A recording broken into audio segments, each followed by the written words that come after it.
Pag inignore natin, maglilik yung oil, babasain niya yung disc plate, mawawalan ka ng preno sa harapan. Kahit palta mo siya ng bagong oil seal, kapag gasgas na yung fork mismo, yung bago, gagasgasin niya rin lang ulit at hindi magtatagal, masisira din yan agad. Dapat aware tayo dyan.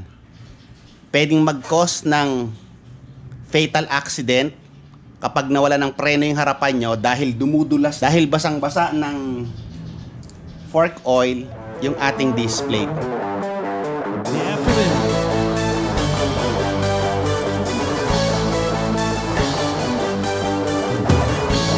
Simulan mo sa liwanag ang iyong minimiti at ito'y iyong damhin.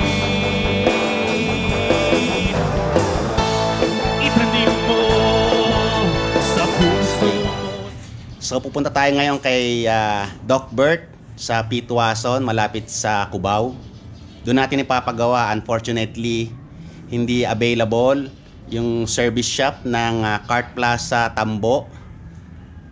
Yan ang pinakamalapit sa aming Yamaha Casa. At hindi rin available doon sa Cart Plaza Buendia. So takbo tayo ngayon kay Doc Bert. Sama kayo, tara! Punta natin, tingnan natin kung paano niya gagawin. Guys, nandito tayo kay Doc Bert ngayon. So may sinasuggest siya. Sa halip na papaltan yung oil seal, palta na lang yung buong telescopic, yung isang side. Kasi ang nagkokos pala nung gas-gas doon sa telescopic is meron palang bukol yung telescopic mismo. Hindi siya pantay na pantay, pagkaka-chrome. So tendency, madali siyang magas-gas doon. So yun na nga ang problema, kahit palta natin ng paltan yung oil seal, hanggat na andun yung gas-gas sa telescopic, baka hindi tumagal isang buwan, masisira din uli.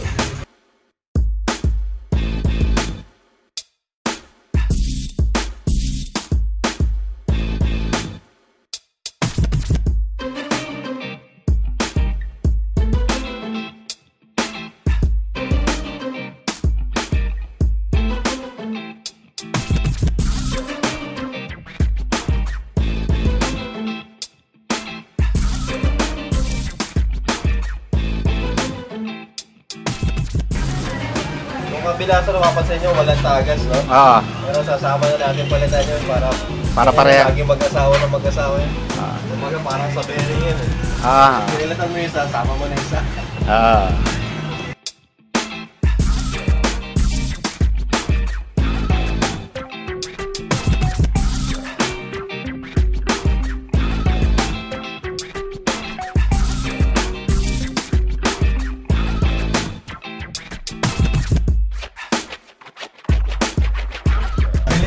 Stock natin na pyesa. Check mo naman yan, no? Yes sir, kumana sa ito. Maybe we can call it the hashtag no filter filter.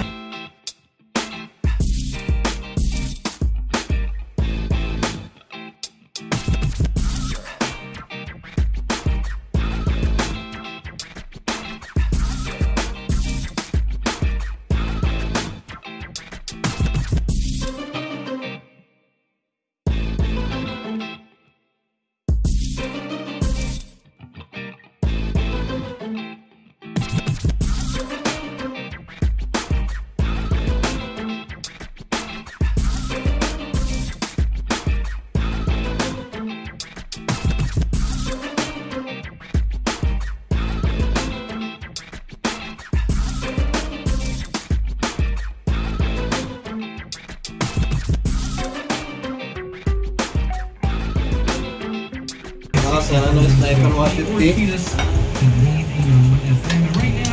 At yun lang isa, biyahe sa Bicol. Minsan may kayod na yung block. Paligin na yung piston ring yun ng mga ulat. Wala pa. Tinakbo pa rin ng Bicol. Pero bagong chain oil yung tinakbo nila ng Bicol. Kasi pagdating ka, tanto yun. Hi guys, thank you guys for being here. Hello. Bring that closer. So yes, this is very interesting. I know that I've heard of this. How many years have you guys been doing this?